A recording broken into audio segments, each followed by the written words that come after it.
Shout out to me again.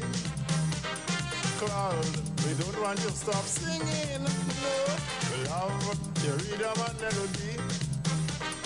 And you're making us feel so happy because it's sweet, sweet, sweet. Look, we really love it.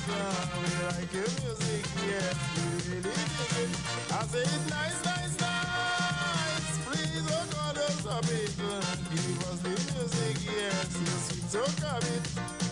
Why the melody have to be so sweet and you can't resist, but the music sweet. I say it's nice, nice, nice. Please, oh God, don't stop it. Give us the music, yeah, we can't resist it. I say it's sweet, sweet, sweet. Look, we really love it. We want the music, yes, you sweet, so come it. Yes, your melody now getting to me. Yes, we have never had music with this God.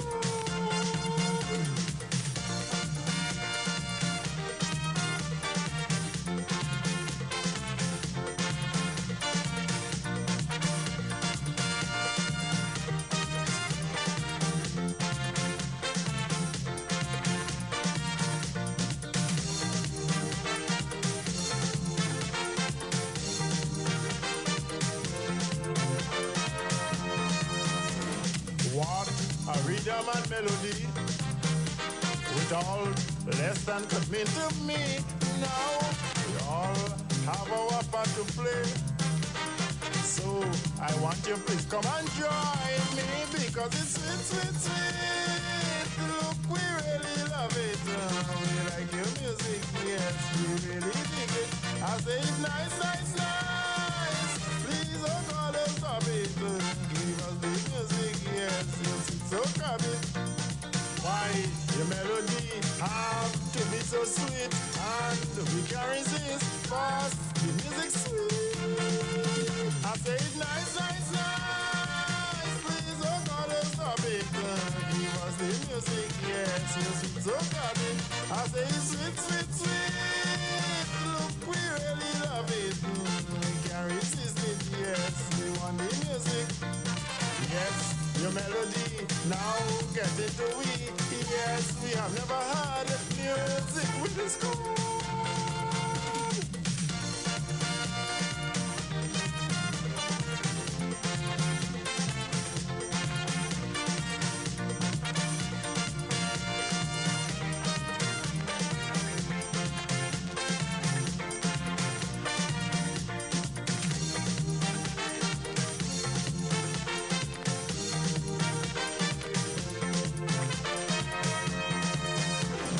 I love to see my people, sure, enjoying yourself, all of you, not deep in sorrow and pain. While my music is so exciting because it's sweet, sweet, sweet. Look, we really love it. We like your music, yes, we can't resist it. I say it's nice, nice, nice. Please, oh God, don't stop it. Give us the music, yes, you sweet, so come it. Why your melody have to be so sweet and we can't resist, cause the music sweet. I say it's nice, nice, nice. Please, oh God, don't stop it. Give us the music, yes, you sweet, so come it. I say it's sweet, sweet, sweet. Look, we really love it. We can't resist it, yes, you sweet, so come it. Yes, your melody now get it to we. Yes, we have never had music with this chord.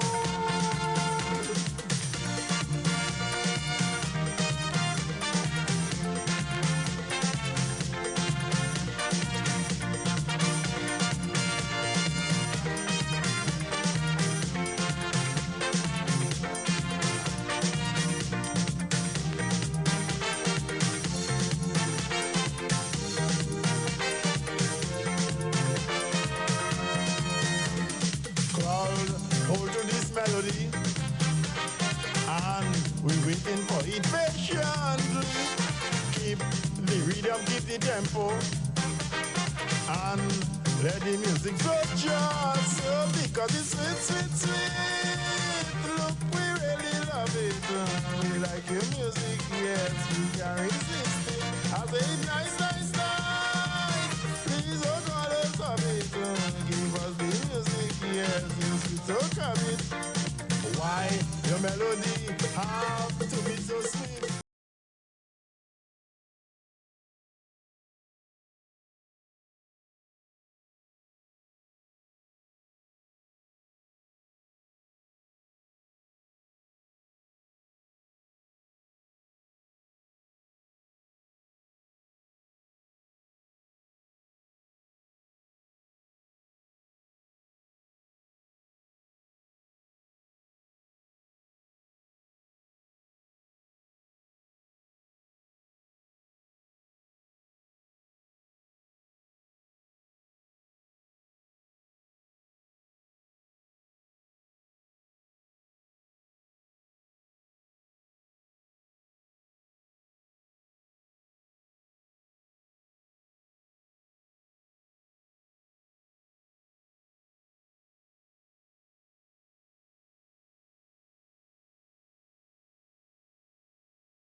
All right, pleasant good night to Grenada, Carriacou, and Petit Martinique. Once again, it is time for Talking Points. Just sorting out a quick technical issue here, and then you'll see me back up on the screen. But meanwhile, enjoy this one.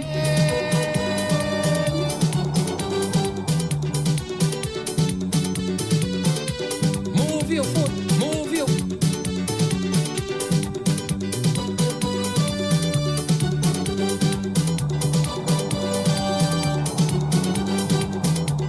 People keep on telling me, no go in competition no more.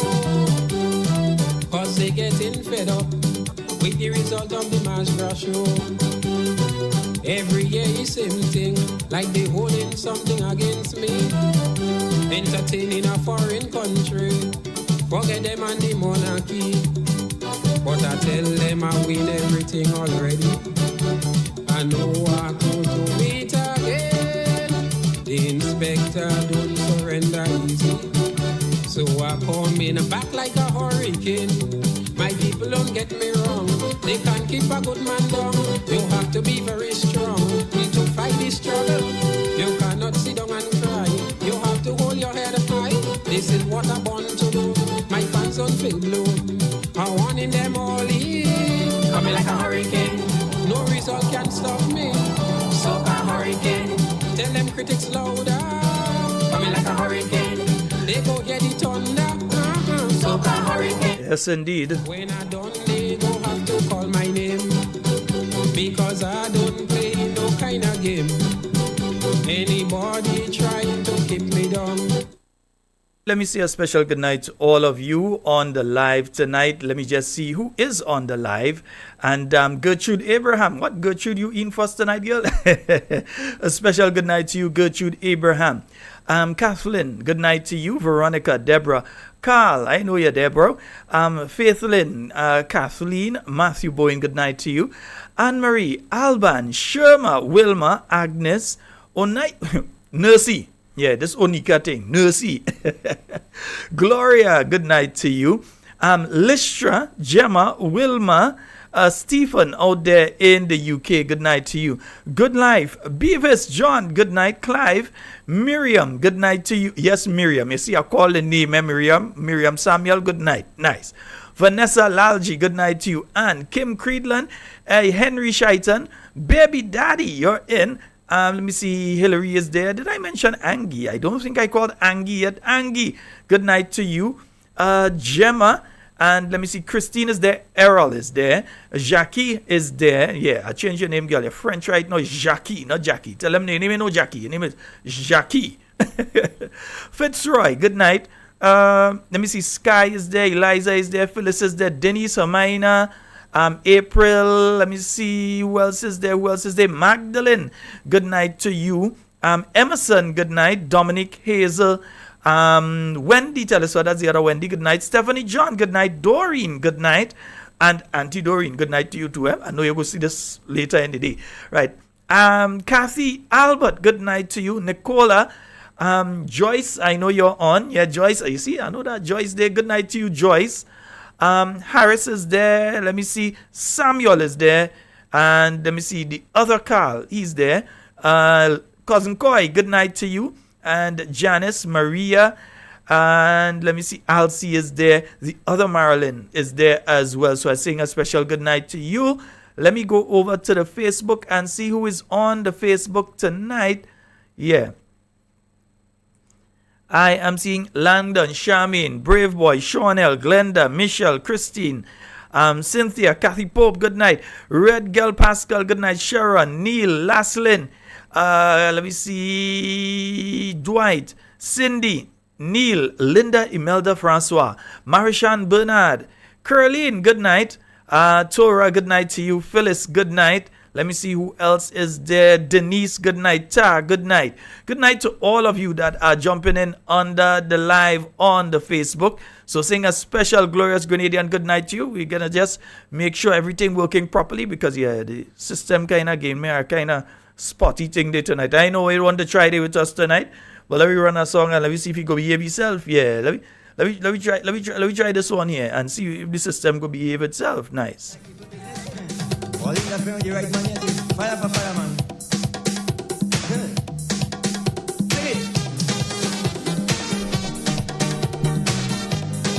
Yeah, I had to play this one for them, you know?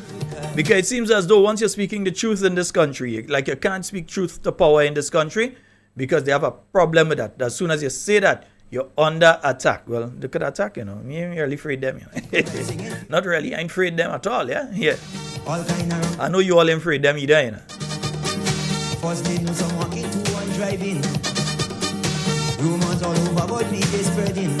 And I must say, over the weekend, the kind of stories again I keep hearing coming out of our healthcare system.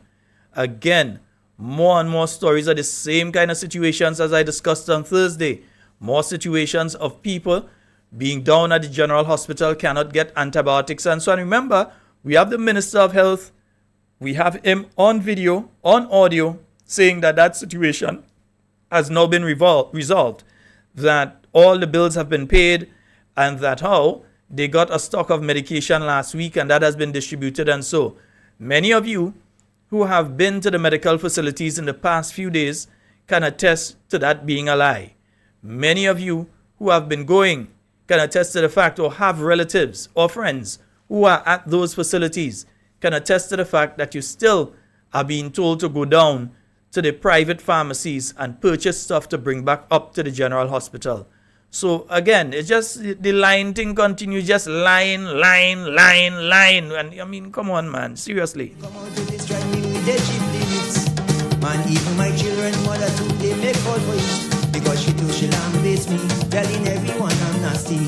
Call me that is profit, and beat them with the cow shit. Man, me that is prison, and Alexis them wicked man. So they to hear me cry me down, because I like it, cry me down. All them hypocrite cry me down. Oh God, it sounds sweet, cry me down. Let me say a special good night to the listeners out there in Virginia. You know I must do that, right? Those of you in North Carolina, those of you in South Carolina, those of you in Texas, whether you're in Houston or wherever, yeah, we say a special good night to you. You keep writing and playing, while taxpayers' money goes down the drain. And a good night to all the listeners via 91.9, 91.5 Real FM. But a humble guy like me who fighting for a living, then bypass it and on my back they keep on stuck. Those of you out there listening via We Noise Radio 94.9 out there in Brooklyn, good night to you, Wade. Alan Campbell, AC Major, good night to you. So I realize the political activity has stepped up on behalf of the government. Like after a year, they finally realized that it had people that vote for them. So they're all over the place. They walk in here, they walk in there, they're doing all kind of thing. But some people still complaining that they can't see the MP up to now, you know. Yeah, they still wondering where the MP disappeared to. They still can't find the MP. So we're hearing those situations going on out there. We realize the Prime Minister busy now, up in the constituency, left, right, and center. Yeah? And since people hear that a certain person is assisting the new National Party down in the South, they're busy right now. They're back and forth. They're all over and thing now, man. Yeah, they get busy. Since they realize a certain individual is assisting the new National Party in the organization of the South St. George constituency. All of them busy right now. All they didn't know they had to be busy right through. Now all they start to remember that it have people in the constituency and that kind of thing. Now all they want to meet with them and so on. Yeah? After they already give themselves the raise. And remember, I told you all, they're looking to give themselves another raise again sooner. So don't be surprised when it happens. Don't be in shock that they have found another way to put more money into their pocket. Don't be surprised on that at all. Yeah? Please, don't be surprised. Hey, good night, Dave. Good night. All right, brother. Yeah, brother Dave listening via Real FM. Nice. 91.9, 91.5. Yeah. So do not be surprised when you hear the announcement being made. And they might try and slip it through, you know, it does come late on a Thursday or a Friday to come and announce certain things. Yeah. And then a lot of folks have also been asking me over the weekend, especially at the New National Party pre-Father's Day activity that took place yesterday. I saw you all turn out in your numbers. The cricket match was exciting. The cricket was exciting. I didn't see the football. I don't think the football ended up taking place. But I know the cricket was exciting. And of course, the camaraderie. Seeing all of you and interacting with you. Mosquito Man, good night to you, sir. And good night to you, Royalty James. My two partners. Royalty James and Mosquito Man, good night to both of you. But all you, I hear the PM making himself available. Via a particular medium. Me ain't getting them no advertising and telling people where they do. But I hear he some way a little later. So if all you know where he did, remember, we have some questions for the Prime Minister of Grenada. We have some questions. And therefore, if you all know where he there, either you all have to make sure and get a call, or you all have to, you all either have to make a call, or you all have to get somebody who can call.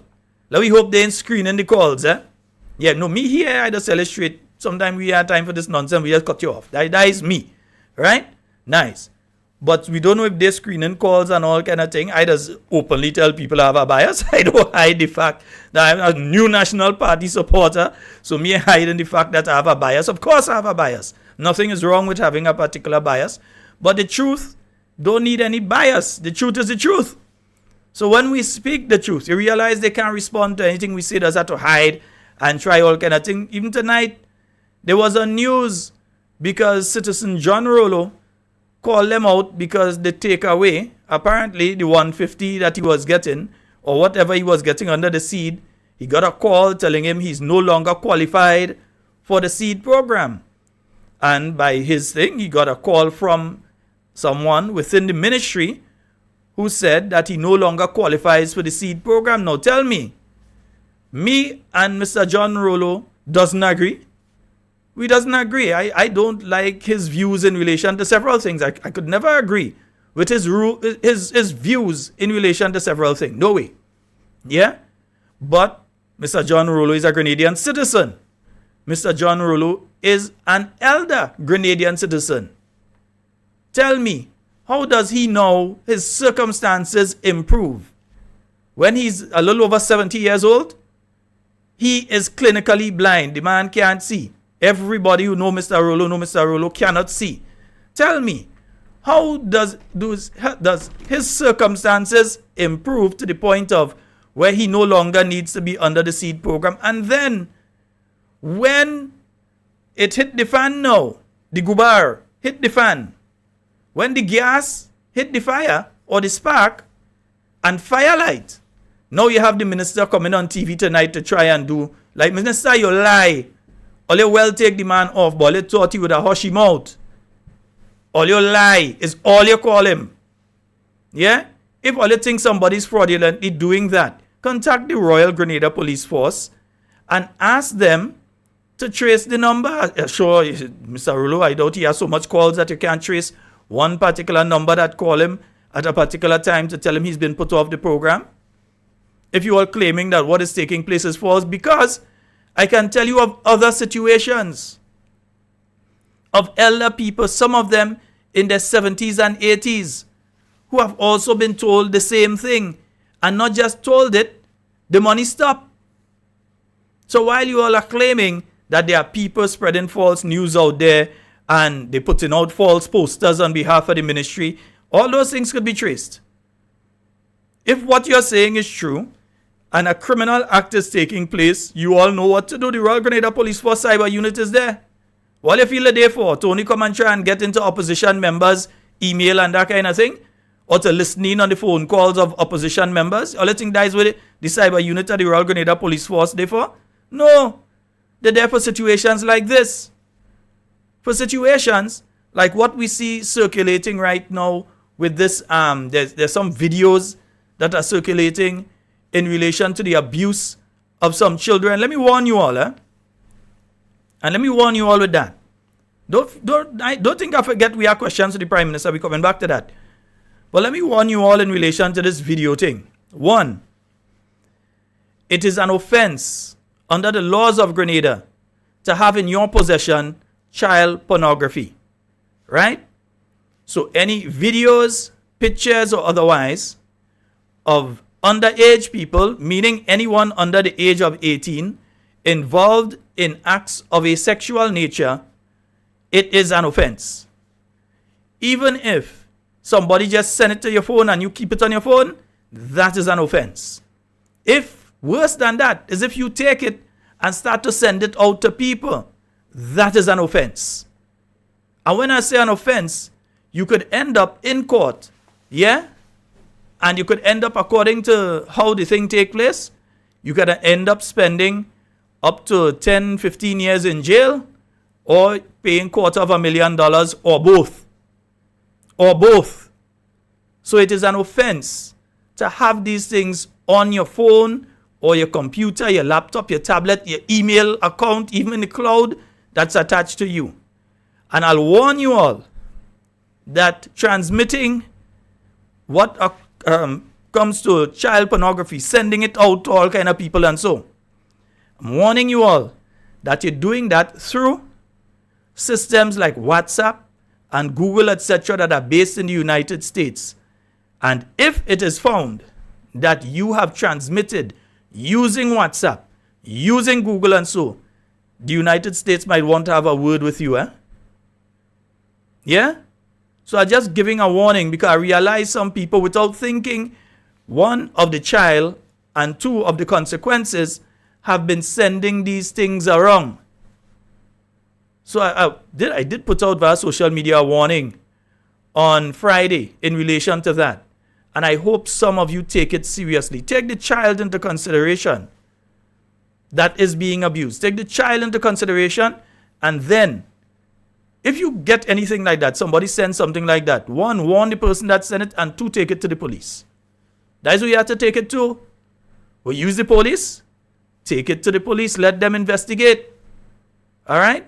So that is what you need to do. I just needed to say that, because I realize some people on this kind of thing, they have it sending it all over to people here and people there and all kind of thing. No. Yeah? That is an offense. Read the Electronic Crimes Act of 2013. That should be section 12. Let me double check. It should be section 12. Yeah? In relation to pornography involving children. Because not only are you going to be subject to laws here in Grenada, you may very well find yourself subject to laws outside of Grenada too, in the US and Canada and so, where some of these companies are based.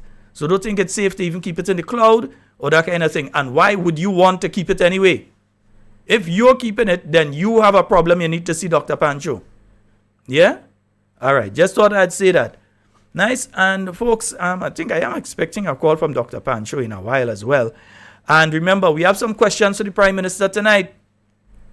One of the questions is, if he believes that it is okay to be a registered CBI agent, still be the minister in charge of the CBI program, have a whether he's the whole owner, the beneficial owner, or he's a part owner of a company involved in the CBI program. A company that is still registered. And here's what. The company, CBI, is registered. That company, Mitchell and Partners, is registered, right? The Prime Minister, when he was Minister of Finance, was the person that had to strike out the company. In other words, if the company had to be removed, he had to remove his own company. And it had to be gazetted. Right? That sound right to you? That if his own company, a company that definitely will be making money, because we want to know, that's the next question we have for him, if that company has been actively involved in the CBI program between June of last year and this year. So June of last year, June 2022 to June 2023, we need to know if that company has been active, and if so, how active. Because remember, himself as either the beneficial owner or a part owner in that company was also the person that was setting up the committee. As the chairman of cabinet, he had a hand in the committee that takes care of CBI. In other words, Mitchell and Partners would send people, they would do applications to a committee that's set up by the person that either own or is part owner of Mitchells and Partners. But not only that, the companies like Range and all the other companies, when they are looking for concessions on the projects that they are doing, who they have to go to? They have to go to who is the Minister of Finance because they want a concession, whether they want a 50% concession on materials that they're bringing in, or they want a concession in relation to when they've completed the project, they want a 10-year or a 15-year concession in relation to taxes or whatever it is. They have to go to the Minister of Finance. Who was the Minister of Finance?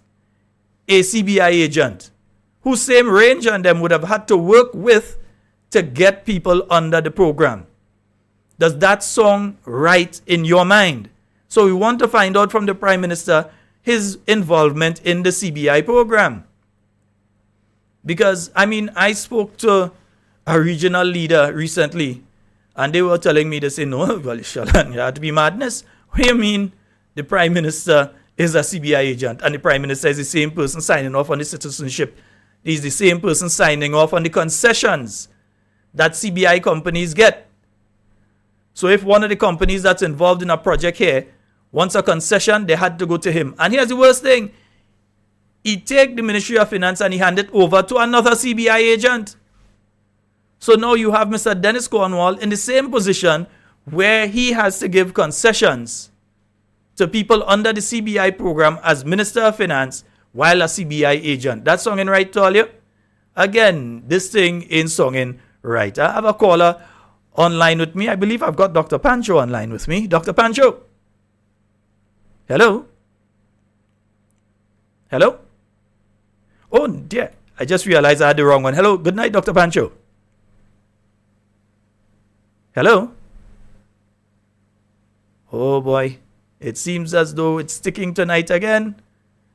Let's see if we could try that over. Yeah, let's see if we could try that over. I think I know what went wrong there.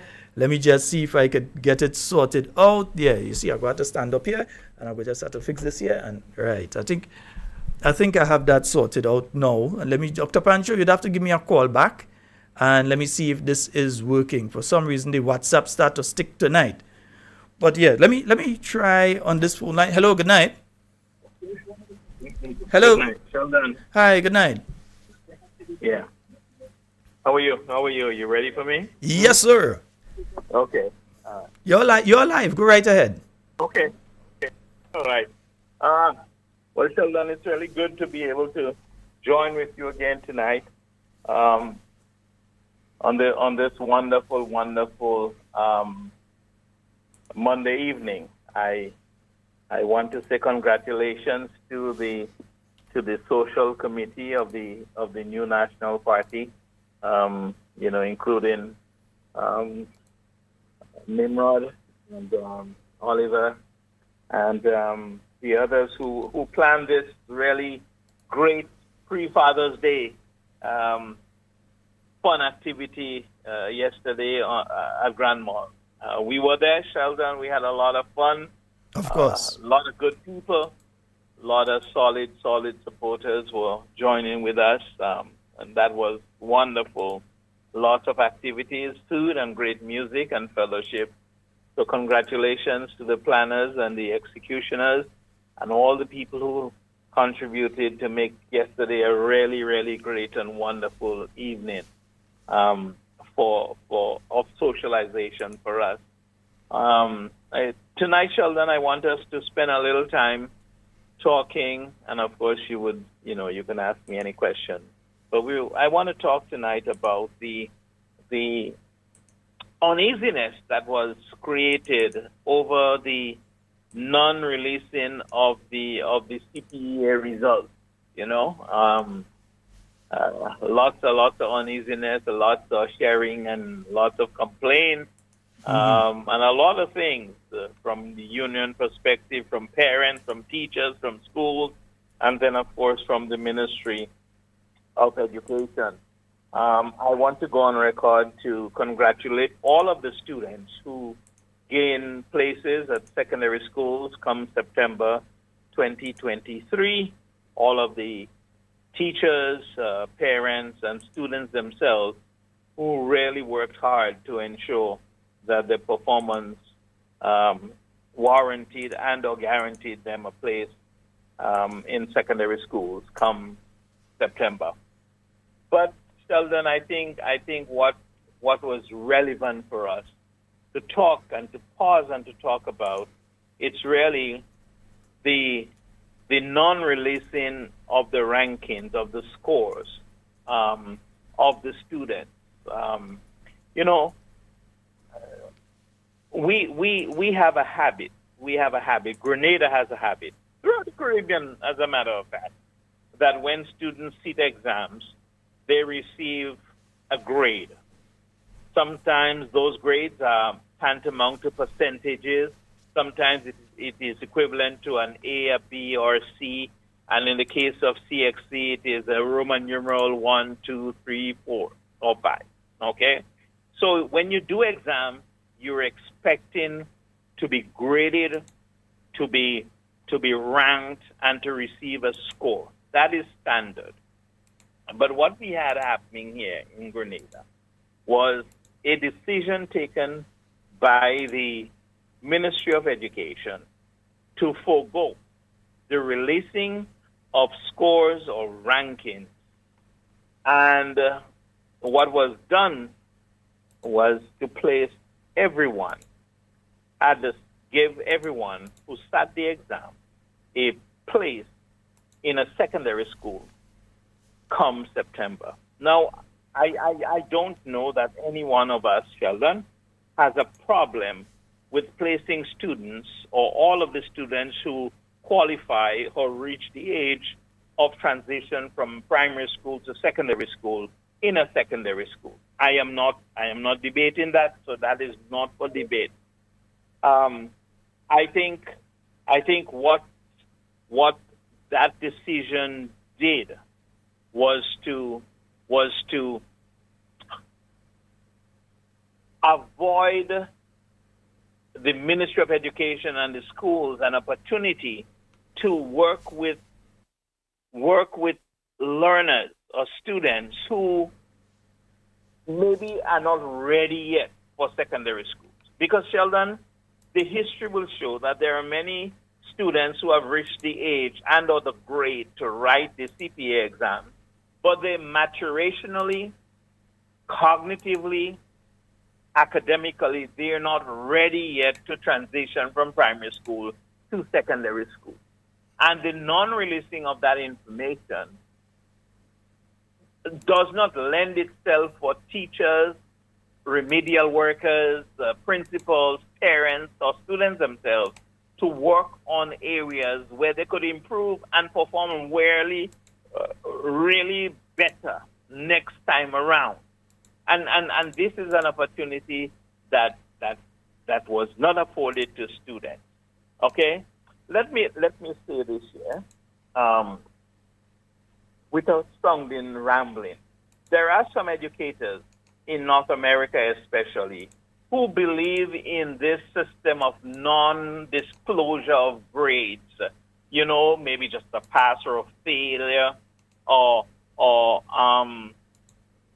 I see that happening now, and some educators will tell you that this is the trend now. Let me say this, Sheldon. Grenada was not ready and prepared for non-disclosure of scores, grades, or rank. Well, it's scores and rank in the CPA exams, okay? And let me quickly add here so that people who are listening could understand what I'm talking about. With the releasing of scores, Sheldon, it means the following. One, that students who have been promised scholarships and awards and rewards by benefactors will have a chance to single out students based upon their rank and the performance. Secondly, releasing the rank or the scores gives us a guide of current aptitude, So it tells us where a student or a group of students are performing. Thirdly, it's a predictor of future performance. Ranks and scores and percentages are a predictor of future performance.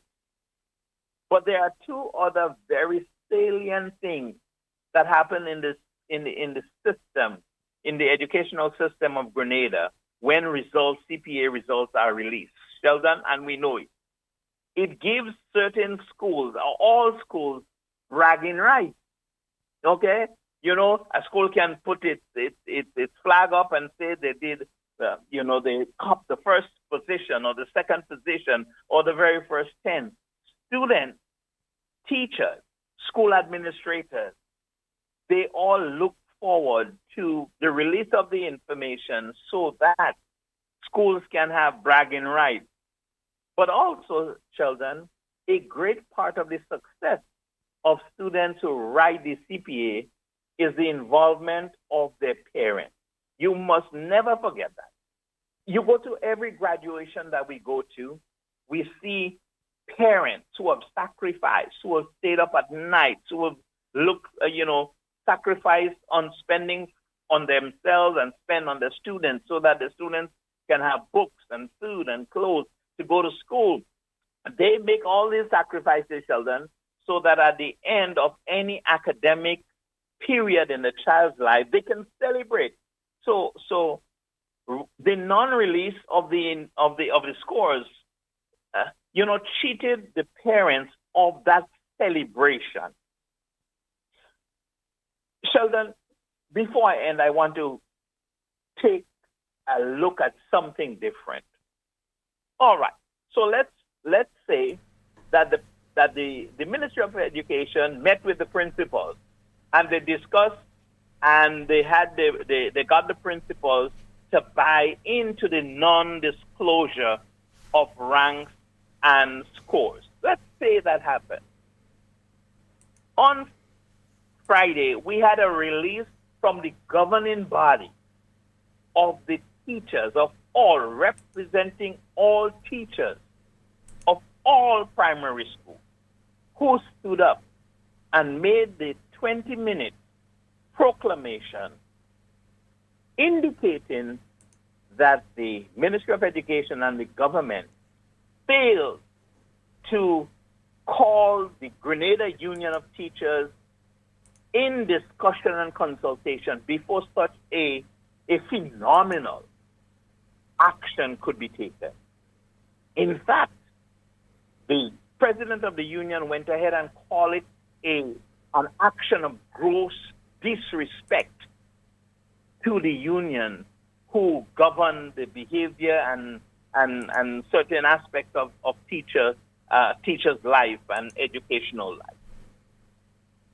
And I may agree with him. Well, I agree with him because we see that has happened over and over again with this new government, Sheldon. The lack of consultation, the inability to discuss and meet with people before rational decisions are taken. We saw that with the MNIB decision. In fact, the meeting with the workers of the MNIB, they were told that MNIB will be dissolved and they only have a certain number of working days before the operations at MNIB shut down. And Sheldon, what happened? Voices of reason went on the airwaves and say, you did not do a consultation. You don't know how the workers feel. How about the farmers? How about the patrons who buy and purchase this stuff?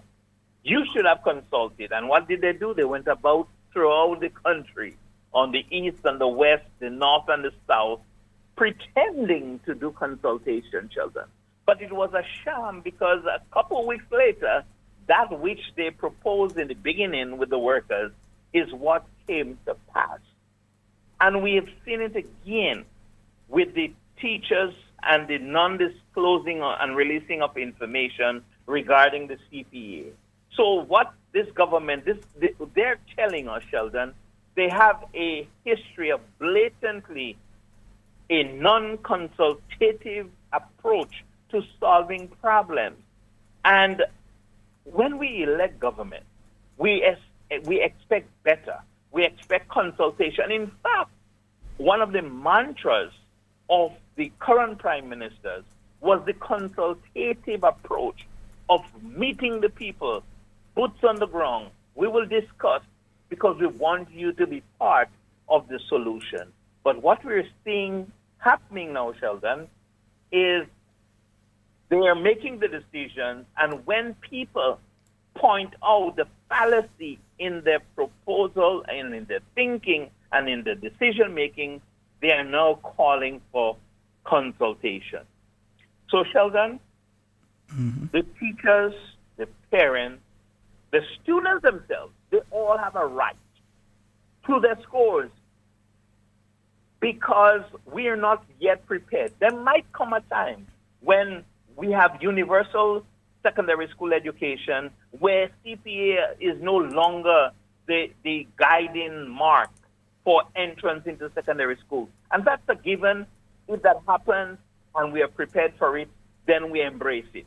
However, at this time, our population demands the disclosure, full disclosure of the scores, of the rankings, so that parents and teachers and administrators and benefactors and scholarship donors and students themselves can feel that their work and the hard labor of educational pursuit is met with respect. Yes, that indeed. is what I want to talk about. That is what we're talking about tonight, Charles. All right. Yes, indeed. And just to let folks know, we do have some questions we have to pose to the present Prime Minister that we will be posing in a short while as well. Because some people have been messaging me and asking me some things. So I'm just letting them know we will be posing some questions to the Prime Minister in a short while. All right. Yeah. So, and yes, so Doc, we have been speaking about that. On a psychological level, what's taking place with the children who have been waiting because I don't know if you heard last week when one young lady, she did the exam and she called and she said her and her friends, they were very hurt by what was taking place. They were very upset by what was taking place because I think many of us had to look at it as this. This is late night studying. This is, in the instance of some teachers, they were getting to the school at 7 a.m. I kid you not. There are teachers throughout Grenada who are getting to the school at 7 a.m. over the past few months to prepare the children for that exam, to get that little hour in where they could help prepare them for the exam, and then still staying afterwards up until 5, 6 in the evening with students again going over different areas and students who they thought had little areas that they needed to sharpen up on, whether it be numeracy or literacy or whatever it is. They stayed that extra time to help. And some of them don't think it's things where the parents was paying. In a lot of instances, the teachers do this for free. Yeah? And they stayed those times. The Saturdays, they would come in and be there with the children and so on, doing little extra lessons and all of that. And to see after all of that, you still ain't even really... It's just like, well, okay, we put in you in secondary school anyway. Didn't need to go through that. I think it's a disrespect to those teachers. And this is the point where I will agree with the president of the Teachers Union that it was disrespectful to them to do this in the way that it has been done. It has been disrespectful to them, to the children, to the teachers, to the parents, and to some of the business places. There are many business places. I know some of the credit unions, for instance, they offer scholarships to students to go into the secondary school. And how are they judging it now? How are they going to be fairly able to judge this? Well, I tell you, even the GUT, Sheldon, even the GUT offers scholarships.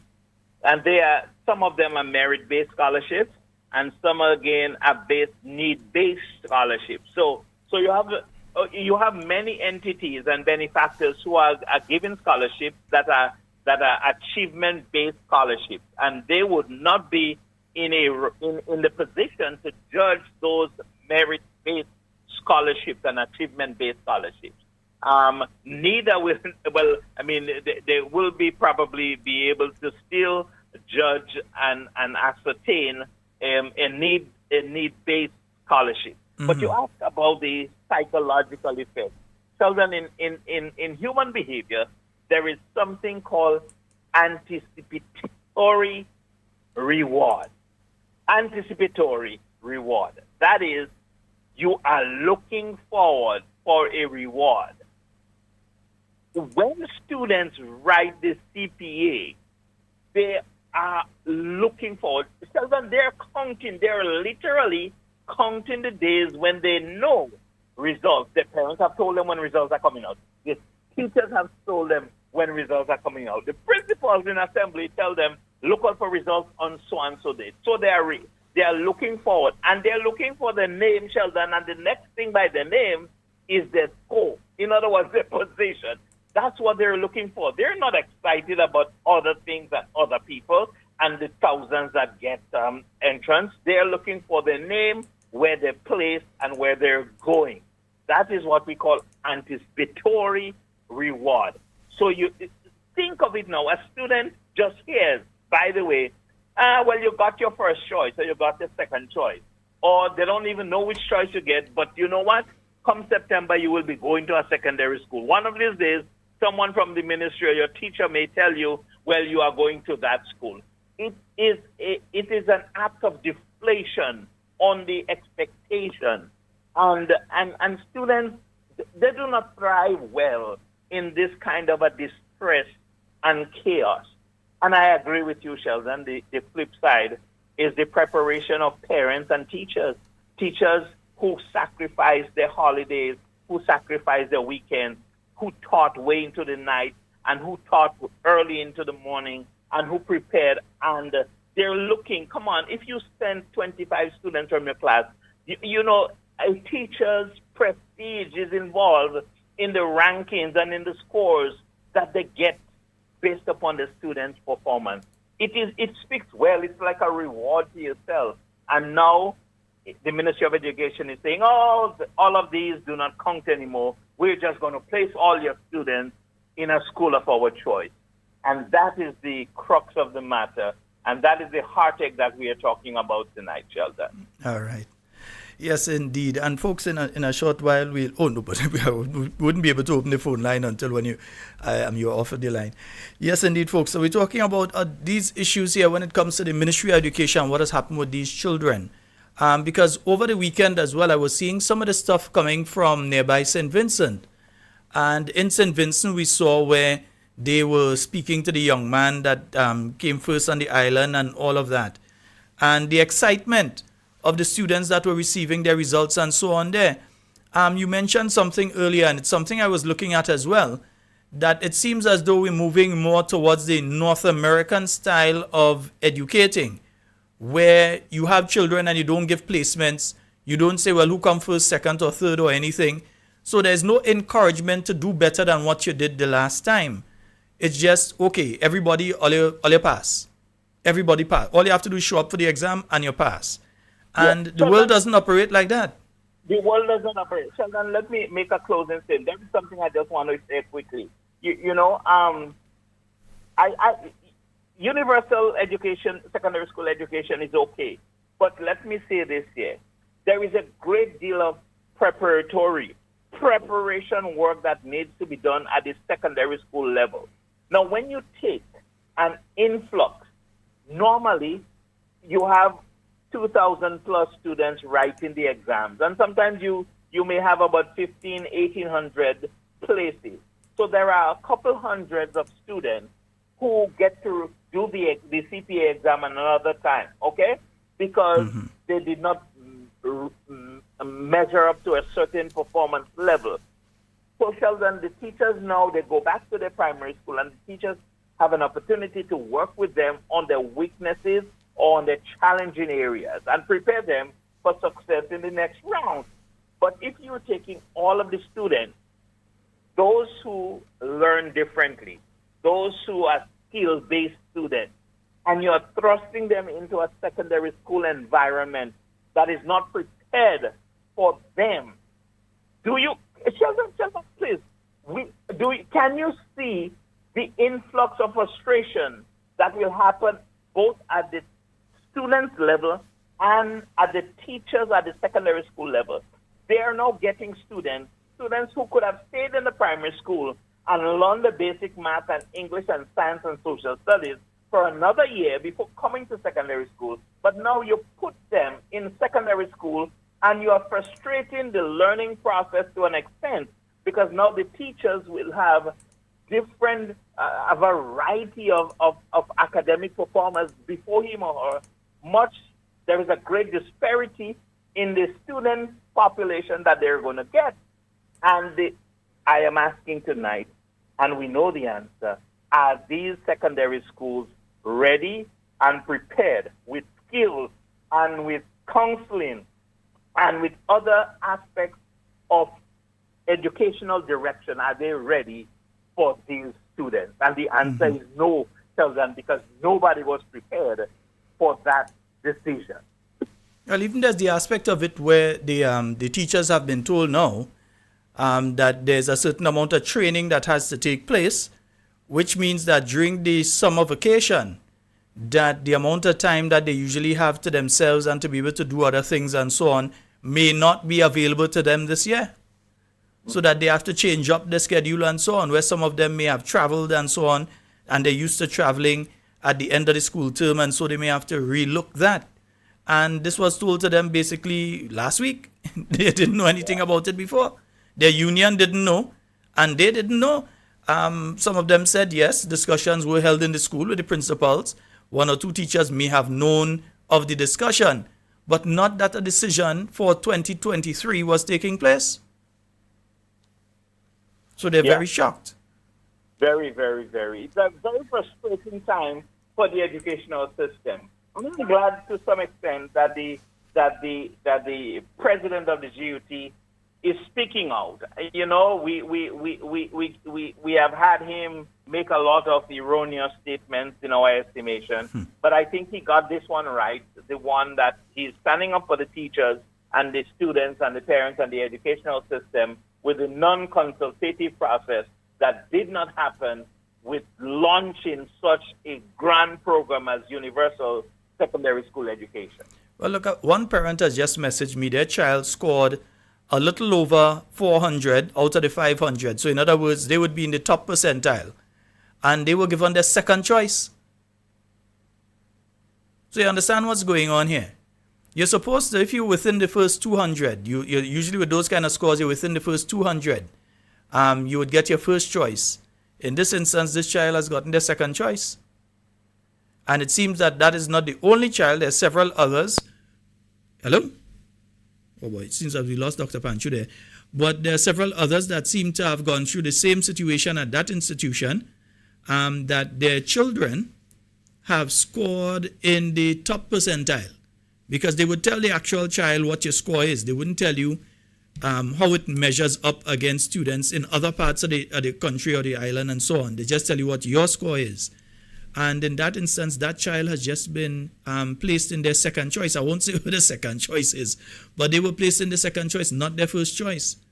And in my view, that is very, very unfair. That is very unfair. Folks, we're going to open the phone lines at this time as well. Let me just make sure it's clear. Yes, for some reason, Dr. Pancho cut off there. I'm not sure if something went wrong with his device.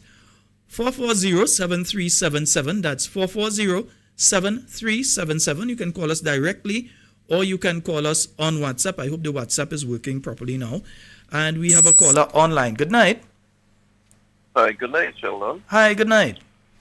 Good night. It was sort of fresh breath of air to listen to Dr. Pancho. Dr. Pancho seems to have a lot of information, and I hope that the relevant authorities are listening to him and the things that he are putting forward to us as a nation. This is not politics. I could know Dr. Pancho is a very honest person because he took his time off to come to explain, and there's a lot more. This is called for more than just a 30-minute call on the program or an hour. This is for lengthy discussion and serious strategy put in place, because for someone who was in the education system, I'm telling you, Carriacou was used as the pilot project, Hillsborough Secondary School to be exact. Mm-hmm. And there were times I knew teachers were having serious issues comprehending and trying to understand some of the students coming from primary school, not able to spell a three-letter word like O-U-T as in out, and even a word like as in. They couldn't spell those words. Some of them barely could scribble their names. And it's hard. It's very frustrating for them because, remember, they have a 35-minute period where they have to grasp information very quickly. And the slow learners sometimes make the most trouble in the class. They keep you back. So I'm wondering if the minister taking into consideration that teachers has to be specialized. You have to, not one teacher in the English area or two or three. Sometimes you have to train an entire staff to be able to deal with students who come through the schools and are not fast learners. They're slow learners. You have to be trained. Person has to be trained to detect which students are fast learners and when to elevate them. Sometimes you do not elevate them at the right time or put them in the appropriate class where they could do the required subject areas. And this is a total, what you call, mess. That's going to be taking place in a lot of the schools. Teachers, I have a lot to deal with. Is resource wasting. You have parents with little resources at this time when governments are sending home so many parents, and they have to pull out what they don't even have to send the students to school. You're talking about a lot of drama going to take place when this time comes around. What I want to advise parents to do, since everyone is passed and their choice haven't been given to some of the students who passed for, let's say, St. Joseph Convent and they want to go there. Start asking for transfers while it's early. Transfers while it's early. You know your children. Sit with your children. Make sure that they understand what's going on. And you try to get the necessary transfer as soon as possible because this does not seem so well. You're talking about 3 years from now when they have to do what you call that kind of a minimum competency exam to see if they're secondary level at Form 3, Form 4 level. And some of them cannot even make it, so they're not going to be graduated. So you're going to send a child to school for 5 years knowing that they cannot get a CXC subject. I mean, come on. Where the technical is crazy. Shalon? Yes, go right ahead, caller, yeah. Yes. So what not sure where that is I'm coming from. talking about here is things that I experienced firsthand. That's firsthand experience. You go into the secondary school for CXC time and you'd realize some of the students, they can't even read the exams in order to pass. So you know what's going to happen there? You have low level of results. You have, in terms of getting high passes, Grenada is well noted for ranking high in Caribbean in terms of its CXC passes. So this is something that's going to drop. You have dropouts. You have a lot of ill. Some of the students are the ones, as I said, very disruptive because remember, they want to fit in. They want to be a part of everything, and they just cannot be. And when they cannot be, they take out the frustration on other students. Teachers have to deal with this. You have teachers also being frustrated because they are not provided with the right tools. They are not knowledgeable about how to deal with slow learners. They're not, Well, caller, what I can say is I remember, again, I think I mentioned it on the program before, but in 2013, on coming into office, because there had been an attempt to do this before, and the complaints coming from the teachers when you went around to the secondary schools were one, exactly what you're saying. You're just confirming it, that the students that were giving the most problems were the ones that were just sent to the secondary school. That really and truly... Very deviant, deviant. They were the ones giving all the trouble, quick to fight, just disrupting the class and so on, because they're disrupting the class because they want to be put out of the class because they don't want to be shown up in the class as not being able to keep up. And the problem there as well... as a threat at that time, and they would resist very firmly. Sometimes weapons are also involved. You, as teachers, you have to pull weapons away from them. Sometimes you go and you have to be so careful. It's like you're treading on eggshells when you go into the classroom. So the learning environment becomes very hostile. Dr. Pancho could attest to those things. And it's peel off into the society. These are the people who give a lot of problems. You're talking about counselors have to be called in. You talk about when counselors should be dealing with other issues. They have to, it's a lot of strain on our resources, limited resources we're talking about here. I am not saying do not send them to school. I'm saying send them to school. I applaud the move to send them to school, but on the other hand, what about the effect it's going to be having on the ones who want to learn? What on our limited resources? Are we balancing that? Are we at a time when you have the world is almost on a downturn again? As you know, recently the great United States, debt ceiling had to be raised because they were shaking in the boots, wondering if they were going to get over that which would have triggered an automatic recession. Things are not like as it used to be. So you have to think about your future. Mm-hmm.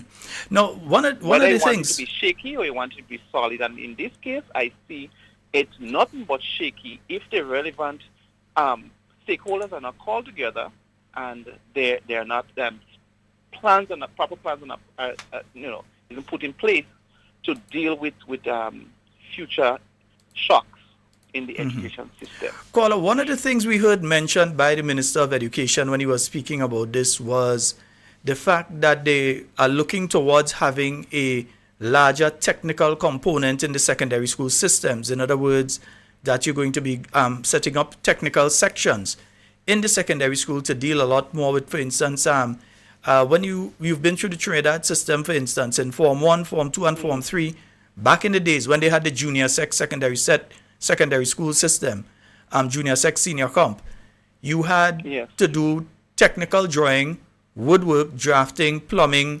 electrical, and a bit of auto mechanic. And so that was Form 1, Form 2, Form 3. Everybody, all boys, had to do some of that. And then when you go to the senior comprehensive school, if you wanted to continue in that line or another line, you continue.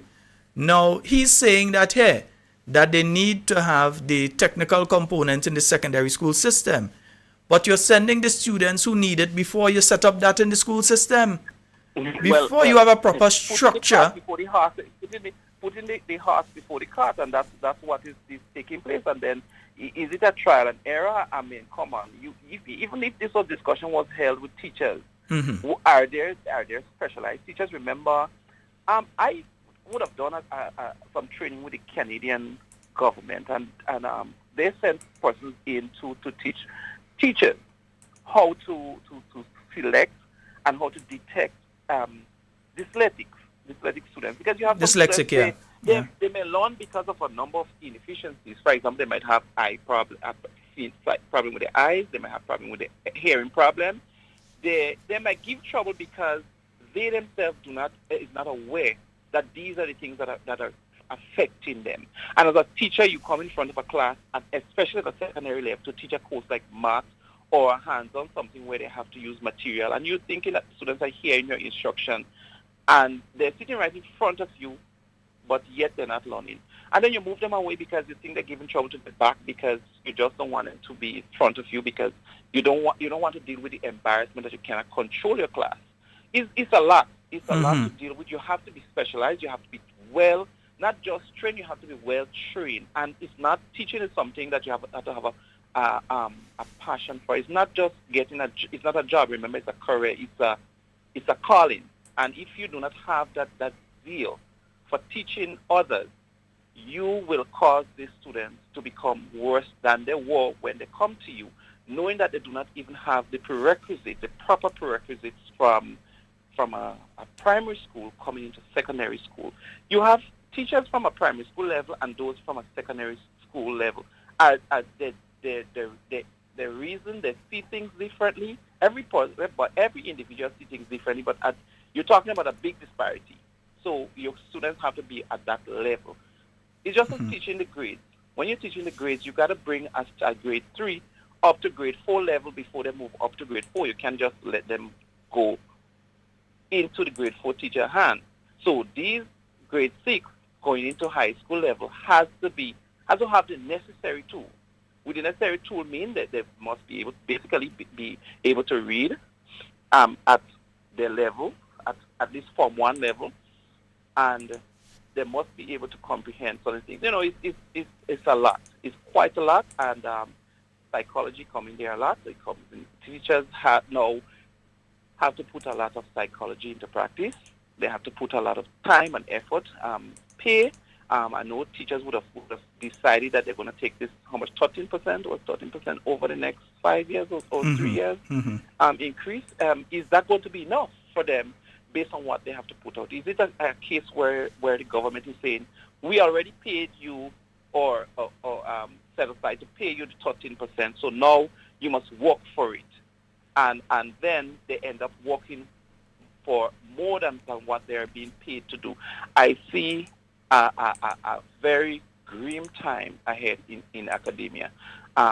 We don't want it. I'm not wishing for it to happen because we know our children's future is important. We must make sure that they get the best out of what is available. And it is just the reality. It doesn't seem too much of a straight path. It seems to be very, very crooked, sort of a trial, miss and trial errors and whatever it is. So right now, I think this minister is sinister to come up with such a plan, and you're not getting your stakeholders involved. You're looking for disaster down the road. So okay, thank you. Think that. Thank you. Thank you so very much, caller, and please feel free to call again. Okay. Thank you. 440-7377 and 347-329-3101. We do have some questions for the Prime Minister of Grenada. We would like an explanation as to his involvement in the Citizenship by Investment program while also being the minister who was in charge of it, while also being the minister who was giving the concessions. In other words, he could have told a company who is involved in CBI that for the next 10 years, the next 20 years, you don't have to pay any taxes. He could have done that, all right? But he had a company that company that he given the concession to would be sending people for the applications for a CBI passport. Yeah? So dying right, dying looking good. And then he takes himself out from doing that aspect of it with the concessions and so. And he puts another person who is also in charge of a CBI program to do the same thing, Mr. Dennis Cornwall. So we have to ask the Prime Minister if he finds that is a good thing, that is a right thing, that is a decent thing to do. Because remember, he's also on record. We have the Prime Minister on record saying that he, Deacon Amiss Mitchell, is willing to take money from CBI investors for the NDC political party. We have him on record. They can't take me to court. We have him on record saying it, that he, Deacon Amiss Mitchell, is willing to take money from CBI investors. Remember, he is also the person who's signing off right now on the passports, on the citizenship for these people who are getting CBI. Yeah, he's the person that's signing off on that. And he has already admitted that he is willing to take money from these CBI investors for his political organization and the last campaign. Yeah? So we have to ask him the question. Does he think that that's a decent and okay and proper thing to do? We have to ask him the question. Why all the different stories in relation to the procurement of medication for the state of Grenada? And how dare he and his ministers try to put the blame on the former government when his government, yes, Deacon Amiss Mitchell's government, spent the majority of 2022 in office, not the NNP, and the bills from 2021 came in 2022. And until we started speaking here, and you heard Dr. Clarice Modest speaking, and you heard the New National Party speaking, in relation to the lack of medication that still exists at our medical facilities. That's the point in time now. You hear the Minister of Health running last week and say, well, they've paid all the bills now and they got a shipment of medication and all that thing. It is not true. Yeah? It is not true. There's still a lack of medication. We spoke of someone dying last week And I've heard a situation, again, I'm just trying to verify, of a similar situation taking place over the last couple of days. You're hearing of situations where people are calling for the ambulance ain't coming, and the people dying on the way to the hospital. You're hearing of situations, man, the amount of things that I've heard over this weekend of how some people have gone to the general hospital, the emergency department, over this weekend. Yeah? One individual told me they went there about 5 o'clock in the morning, only for them to realize like nobody in there, and then when about 9 o'clock, 8, 9, somebody to tell them about shift change, and then a doctor sticks their head out, say they're the only doctor there, so therefore anything, they're only dealing with emergencies. And then they gave the definition of emergencies as only people who are having respiratory problems and that sort of thing. And all these kind of things that are happening, that's madness. I mean, Kathy, I know you hear that and you're wondering, but what the hell is Shalan saying there? That's the kind of madness that we're hearing going on in our health sector. Yet still, you have these people saying that they have the best health sector, and I mean, come on. As far as I'm concerned, the Minister of Health should have handed in his resignation or been fired weeks ago. He should have handed in his resignation or been fired. Yeah? He is incompetent. And now we have the fiasco. You've heard the last two callers, and yes, the phone lines are open. You've heard the last two callers in relation to the issue of the situation with the children and the CPEA results. You have the minister saying one thing, that yes, they did do consultation. You have the president of the teachers union who represents the teachers and the principals saying no. While they did speak to some principals, and so it was not a consultation along the lines of this is something that we're going to do in the year 2023. Because if you're looking to put a larger technical component, in other words, you're going to focus a lot on, let's say, the culinary arts. So you're going to have a proper kitchen set up within the school, a kitchen lab set up there so that the children can go in there. And if that is the area that they want to go on, you guide them along that path or so. Or that you're going to have an auto mechanic lab set up. Or that you're going to have expansion of the computer labs that exist. Or you're going to have something like a proper woodwork lab set up.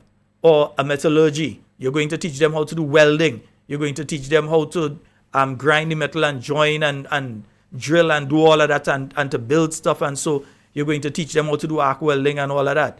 Or soldering and so on. You haven't set that up within the system, yet still the children who your intent is to learn that, you send them to the secondary school system. And now they, by and large, are going to become disruptive. No, we're not wishing anything. We're telling you what's going to happen from prior experience. You heard the caller earlier saying what happened in Carriacou.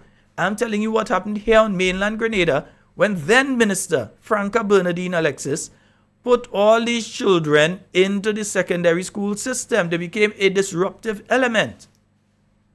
Those that really and truly should have remained, and the scores would have shown them that they ought to have remained in the primary school system for another year, or should have gotten some sort of other training, or been sent to some other form of institution where they could have gotten the technical vocational training that the minister is now speaking about. Again, it's just rushing to do things without properly thinking it out. And it comes across clearly here. We have a caller online. Hello, good night, Sheldon. Hi, good night. How are you doing? Yeah, I'm quite fine. You go right ahead. You're live. Okay. Regarding this result, this should have been explained. Caller, for some reason, let me see if it's my end or your end. Go right ahead. Let me hear you. Yeah. I think this CPA result should be, the whole, the different changes should have been explained to the kids before they go into the exam. I mean, you could have a psychological effect for those children. I mean, I don't know if this is only happening in Grenada, but this sounds like we are living in a martial law nation. I mean, overnight, things just change place and just come and tell you, this is what you have to do the next day. I mean, it's just crazy. Yeah?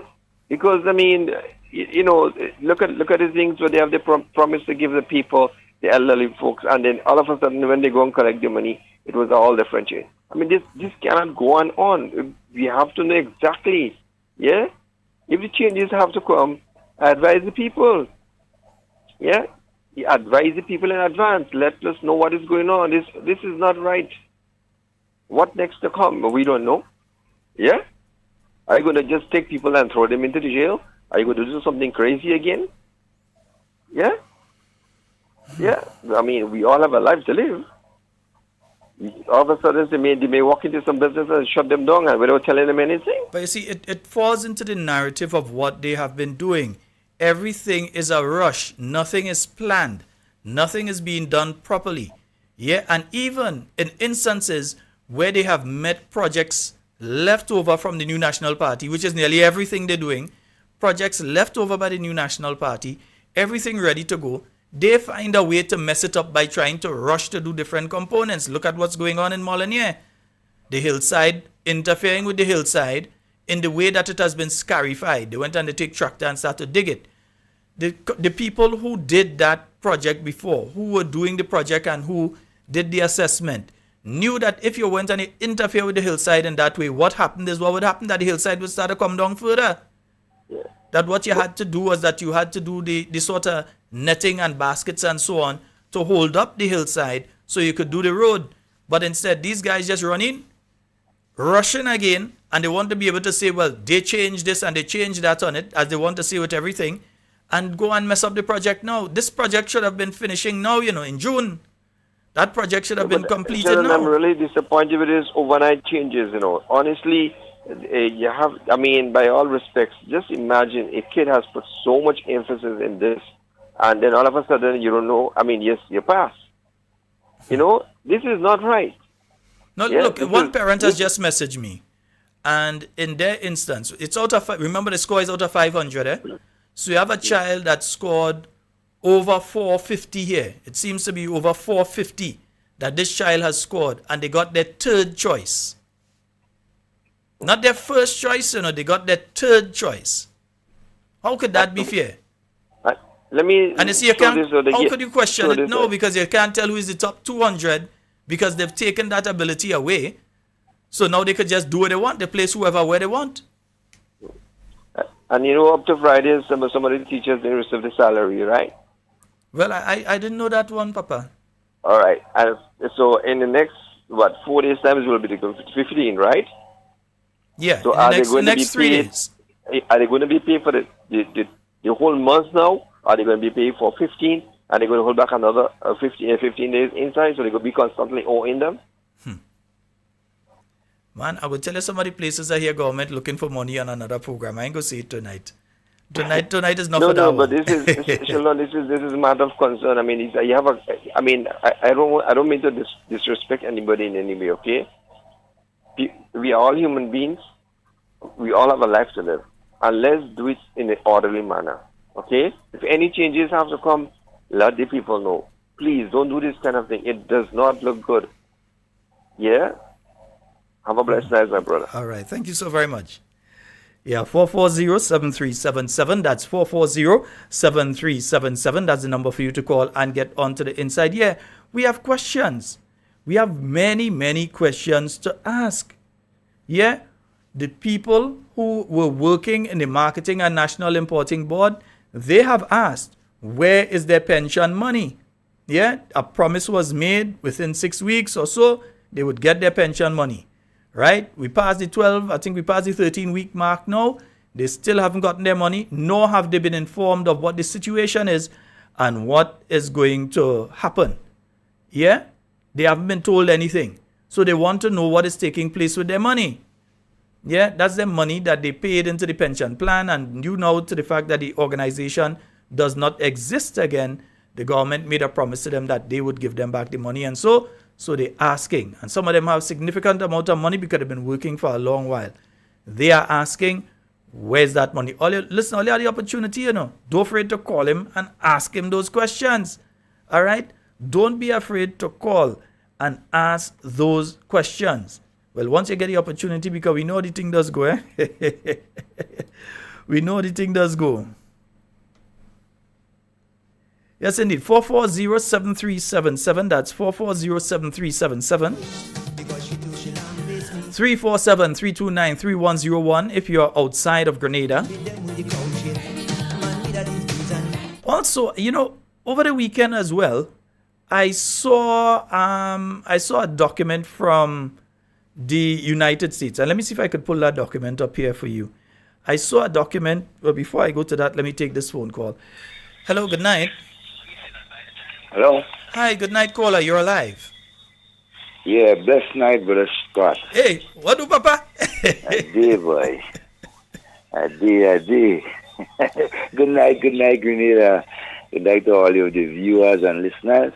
And so, everything is good. I mean, after a successful Sunday evening out, pre-Father's Day at Grandma, I think we up and about, moving on. Yeah, St. George Northwest win the cricket. St. Patrick East win the football. There was the football. I reached after the football, so I didn't see it. So St. Patrick East win the football. That's what I hear. No. I kind of getting static. I don't know if it's on your end or my end. You can hear me clearly? I'm hearing you very clearly on this end. I'm hearing the crickets chirping in the background. So we're hearing you clearly here. Maybe it's on your end. Clearly. Yeah, maybe it's on your end. I'm hearing you distorted, but I would go ahead with my contribution. Yeah, go right ahead, man. Yeah, I want to find out from you. You may have more information about that. What category of nurses got that $410? Is it all the nurses, including nursing assistants and so, got that money? Not as far as I know, no. I think there were only some that got and some didn't get for whatever reason. Certain categories. I'm not clear on it, but I know the nurses are always listening because I'm always speaking with them. Nurse 1 earlier messaged me and let me know what it was. But from what I was hearing at the time it was given, some got and some other categories like the assistants and thing I don't think they got. Right. Or some get, or some of that category got, and it was some kind of mix-up thing, but it wasn't across the board. Okay, because I heard a statement in the Prime Minister's address going on right now, and he made that statement about all the categories of nurses, right? As a matter of fact, all the nurses have gotten that $410. Okay, based on what he's saying. So I would really like for you to, or whoever is out there and have the information, clarify it for us, please. Okay? Yeah. Secondly, Sheldon, the whole question of in terms of how we spread information and what we do with those information. And I see that in the context of there are persons out there, for example, the Prince of Hate, who continues to spit venom, right, on the Grenadian people, his own family, right? And he reminds me, right, of the 1994 Hutu and Tutsi problem they had in Rwanda, okay, where you had a particular radio host, right, who was, I think he was more Belgium, born and raised in Belgium, but he was associated, right, with the government at the particular time, and they used him on that radio to spill hate, right, and to basically cause hundreds of thousands of people to be murdered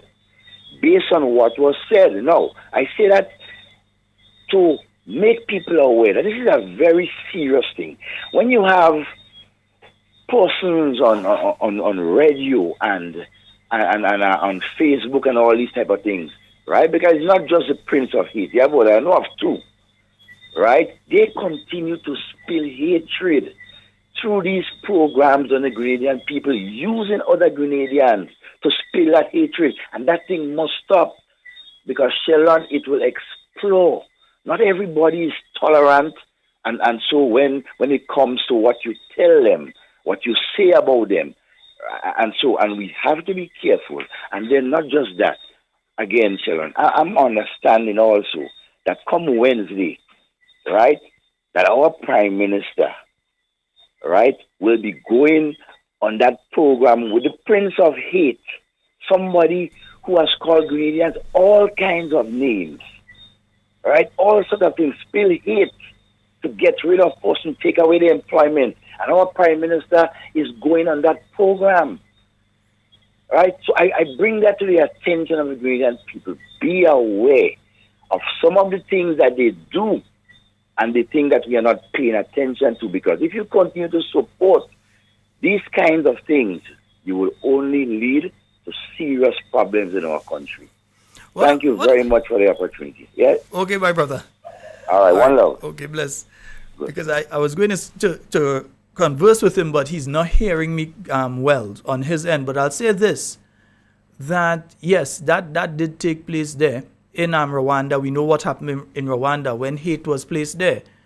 But understanding that the Prime Minister will be going on to a particular space with a particular individual means that he is condoning what the individual has been saying, what the individual has been doing. Yeah? So if, for instance, I am doing this program and I'm saying to do all sorts of nasty things to people, and then somebody comes onto the program to sit with me, the same person been saying do all these nasty things to people, then they are condoning what that individual is saying. They are endorsing the individual and what they are saying. So now we understand why it is we have not been hearing the present Prime Minister speaking out against what has been said. Now we know why it is that we have not heard the present Prime Minister saying to his supporters to stop going on social media with the derogatory attacks on people and their character and the nasty attack. Because if he says it, even if he doesn't know them individually, but as leader, he says, we're not going down that road, then everybody would fall in line.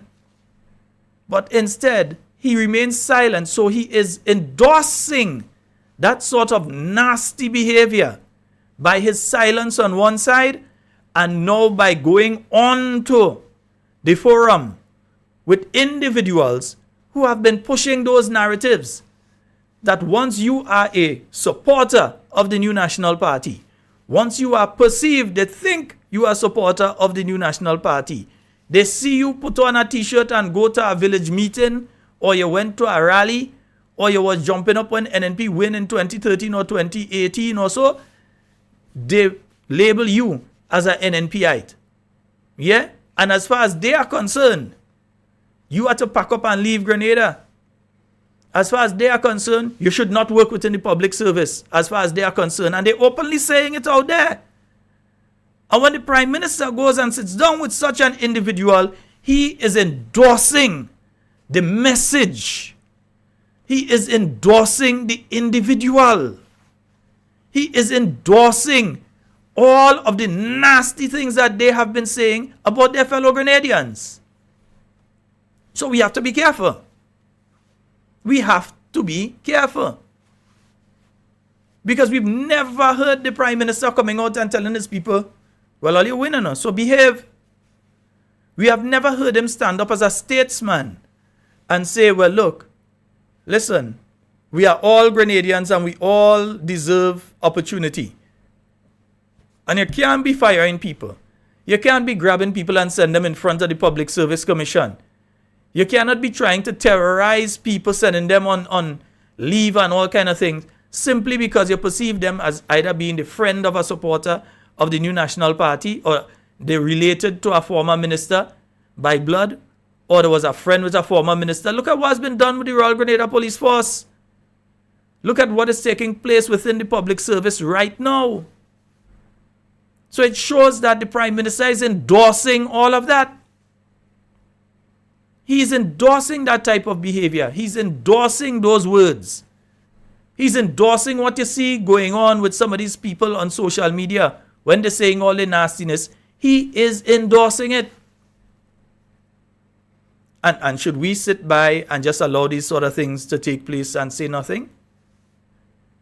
Should we just not expose that that is exactly what's happening? Yeah, I'm not giving a platform for them to advertise the program. They could go to hell as far as I'm concerned. But at the end of the day, the Prime Minister and each and every one of his ministers and executive members that take the time, that take the opportunity to go by people that saying fire all NNP, that take the time and take the opportunity to go by all of these people that say all the nastiest, most vile things about supporters of the New National Party. Yeah? We know who they are now. We know who they are. They ain't hiding again. They ain't hiding. They out there. They telling you straight, we coming for all. Once all they supporting the New National Party, all they have to go home. Yeah? Threatening people, going as far as to come in activities that the New National Party have to try and snap who they and who ain't they, so that you could bring them up if they are public servant, to try and bring them up the following day in some instances. That is the type of behavior that is being endorsed by the sitting Prime Minister. Endorsed. That is what is happening. Yeah? So folks, yeah, 440-7377, that's 440-7377, that's the number for you to call and get on the inside. And folks, tomorrow night we will be having an interview with Senator the Honorable Norland Cox. Yeah, we're going to be bringing him in. So Senator the Honorable Norland Cox will be on with us tomorrow night. We're going to be speaking about a lot of different things, eh? I mean, I'm hoping to hear from the Prime Minister now about this. Let me just pull it up before a call comes in. Let me just pull it up. I'm hoping to hear about this because what you're seeing there is the meeting that took place. Yeah, because remember, there was a meeting that took place quite recently. Yeah, that was this meeting, right? This meeting took place. Of course, Grenada's Prime Minister didn't think that it was important to go. Yeah. He didn't think it was important for him to go. That was a meeting with the Vice President of the United States where several issues were discussed. And Grenada's Prime Minister was noticeably absent, but he sent the incompetent Minister of Foreign Affairs. Yeah, the Minister of Foreign Affairs is the second person in the back row from your left-hand side. If you're watching towards the picture here, from the left-hand side there, right after the American flag there, the second person in the row there, behind the kind of fattish lady there. Yeah, that's a lady, yeah, fattish lady there, right. That is Grenada Minister of Foreign Affairs in the back there. Right, so he sent the incompetent Minister of Foreign Affairs to that high-level meeting, right, to represent Grenada. And I was looking at the report over the weekend that came out of that meeting. And I'll tell you this, there are several things there that have caught my attention. The fact that the United States is focusing on the issue of firearms trafficking in the Caribbean. Yes, you know, over the past few months, we've seen several instances of firearms being found on the port. I think recently there was a drug find as well. But several instances of firearms being found on the Port Authority. And that is what they find. We ain't know what they ain't find. We will never know what they ain't find until it's too late. But that is what they find. Right? So we know that the United States is willing to lend assistance to the Caribbean in relation to that issue. The issue of Haiti. Forensics. They want to establish a forensic center in St. Lucia. Now in Grenada, you know, in this whole report, the name Grenada isn't mentioned once. Yeah? So they want to establish a forensic center in St. Lucia. And I'm wondering, but how we as Grenada was there and we didn't try to convince them to establish the forensic center here in Grenada instead, or at least if they establish the forensic center to do the testing there, that they establish a program in Grenada to train people in forensics. Why? Because we have the St. George's University School of Medicine. We have SGU here. So through SGU, you could establish a course, ask the US government to establish a course here in Grenada using SGU where people can go and train, whether it's police officers or whether it's doctors or whoever can go and train in various aspects of forensic sciences. Because you're establishing this center, the place where the actual testing will be done in St. Lucia. So why we didn't have anybody capable? Again, we send an incompetent. So that is why we will get what we get. We send an incompetent person there, right? But I know under my administration, at least you'd have sent somebody who'd have say, well, okay, if St. Lucia getting the center, let Grenada get the training facility. Work along with SGU. All the other islands can send their people to train in Grenada so that when they go back to their islands, be it they go back to Trinidad or Barbados, they go to Dominica or Jamaica, wherever they go back to, they are the ones that actually doing the investigations there, and then they can send it to the forensic center in St. Lucia to be tested and so on. But no, we send an incompetent, so we name and call. All right.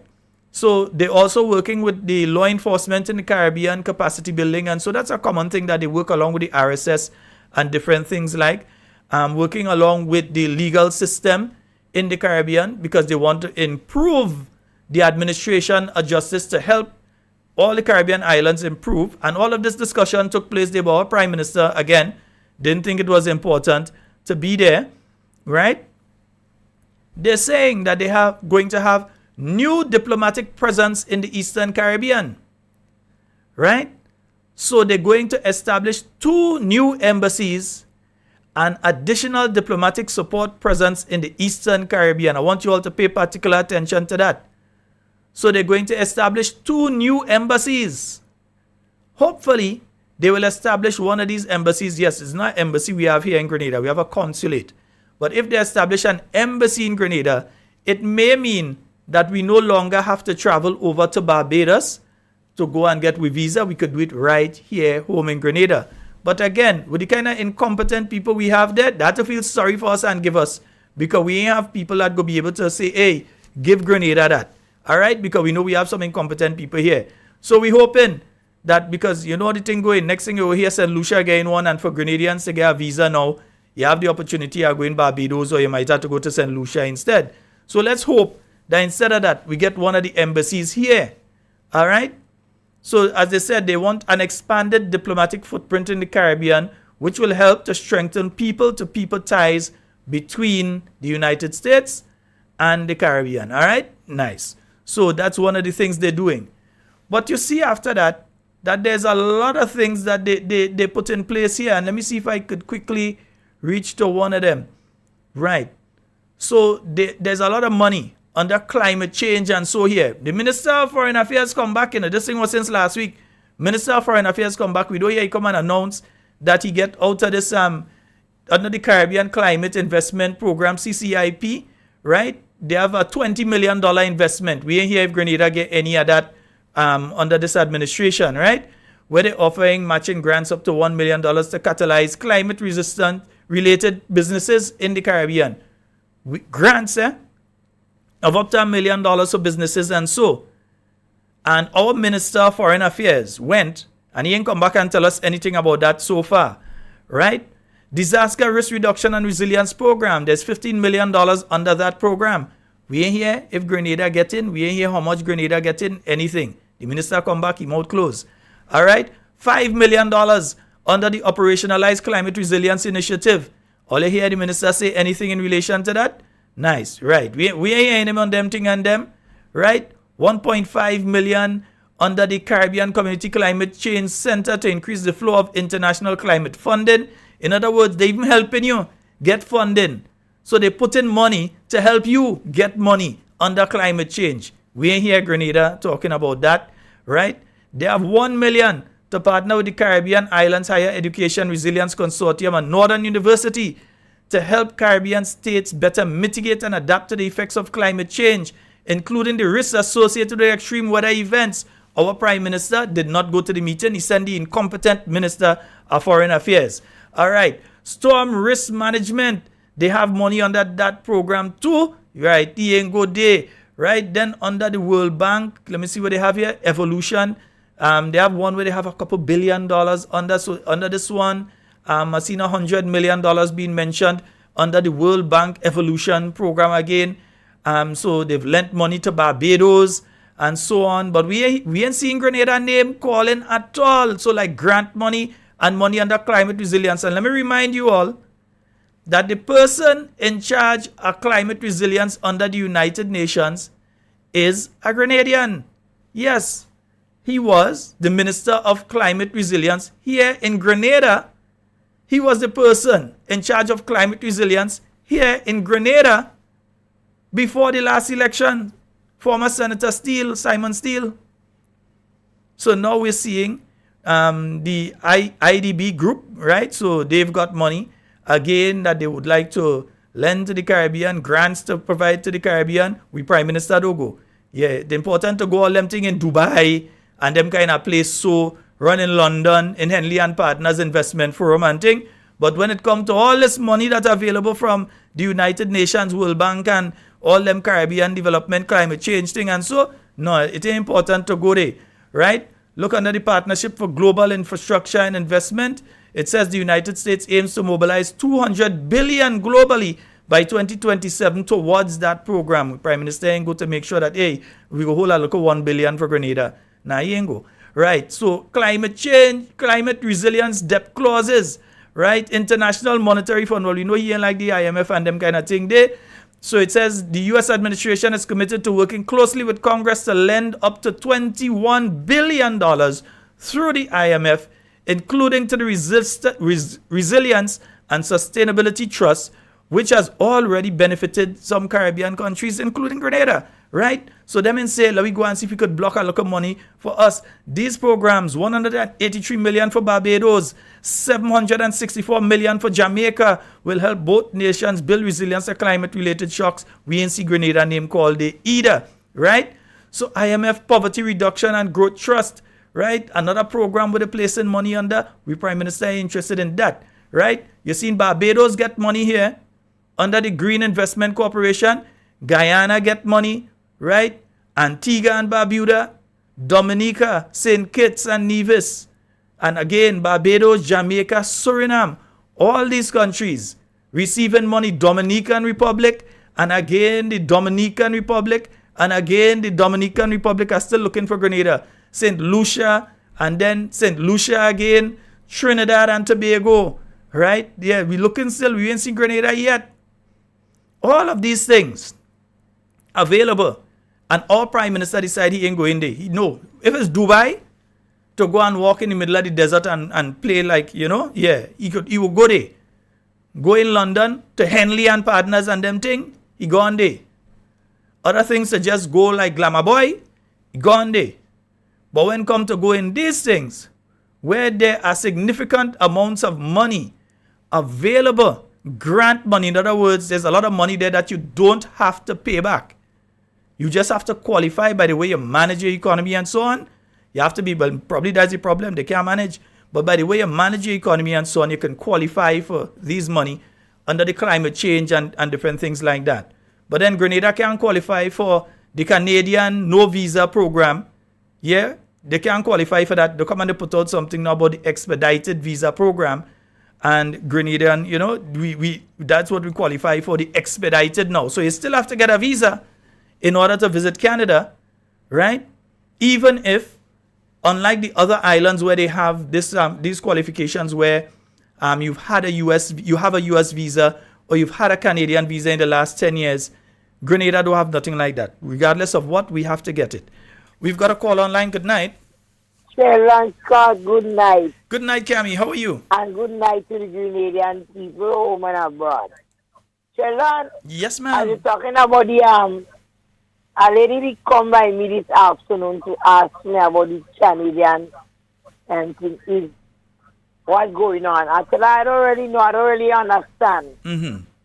So you could update me on it if Grenadians could get, if they have to go for visa to go to Canada. Grenadians? Because they say they did the name Grenada didn't they? It still I isn't. don't understand it. Could you explain that to me? No. And the next thing, the next thing, I heard Mr. KV yesterday on Master Carl program was speaking about somebody that have some program on social media calling Grenadians dog and all kind of things. I don't want to call that man name. But I did not hear what it is. I didn't hear it for myself. So I don't want no second-hand news. And I like you to find out. Tell that Scott.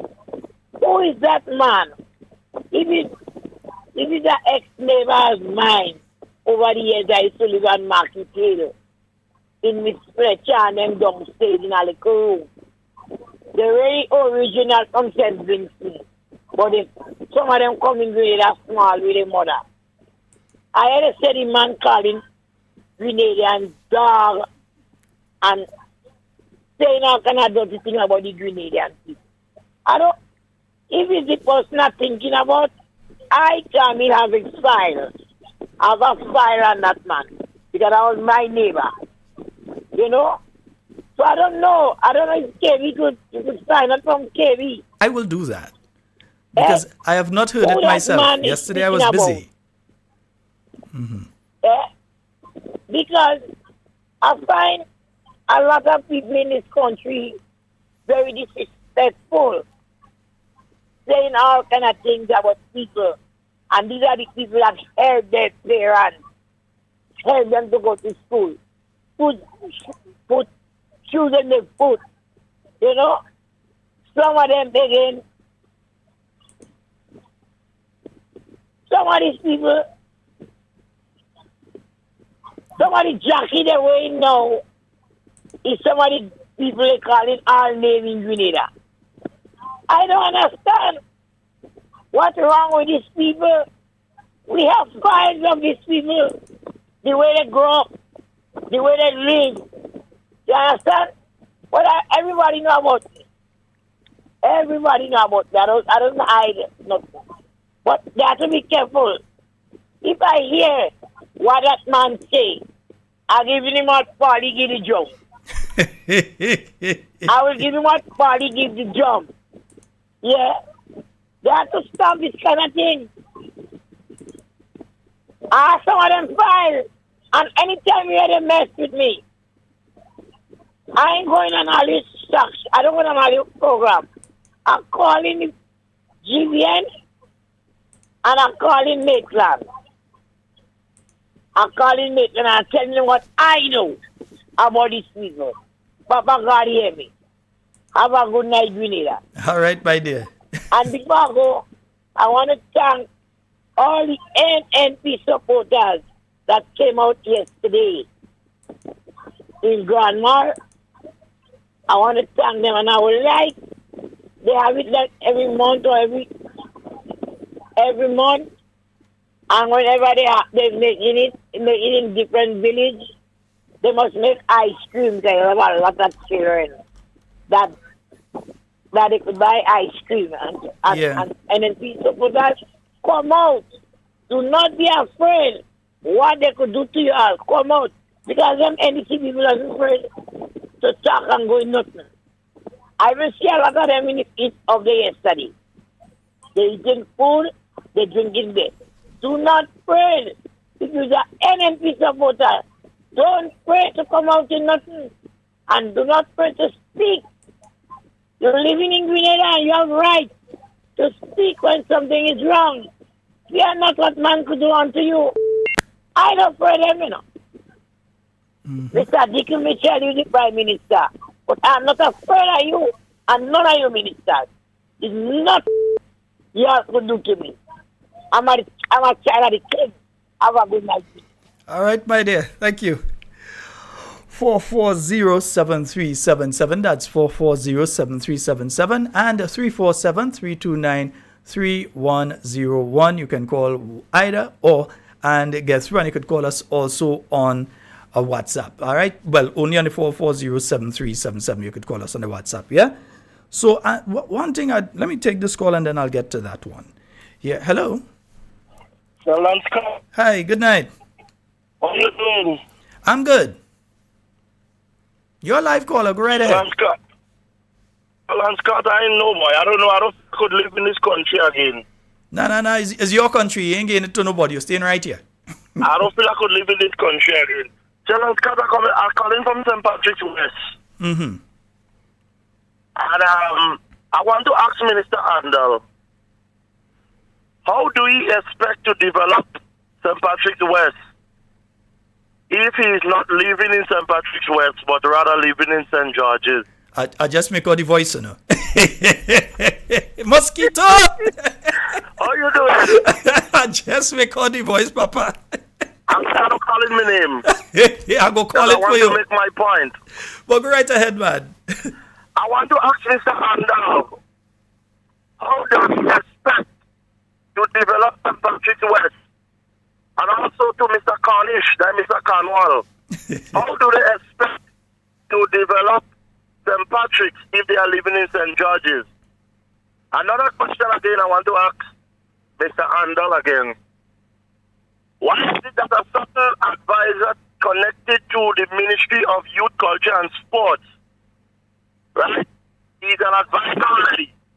Yet for us, he's still getting contracts in St. Patrick's. You're afraid to say Ian Django Thomas, sir? I'm calling his name, and I go call his name. He's still fighting to get contracts for cleaning the heart of Grenville. I want to know if these people and them coast bad they have cannot full. You understand? That is what I want to find out. If they coast bad cannot full.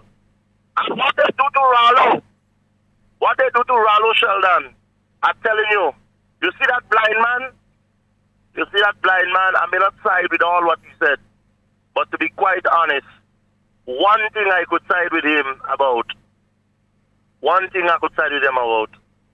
Let they take it and shove it where the sun don't shine. Sheldon, you have a good night. Right, brother.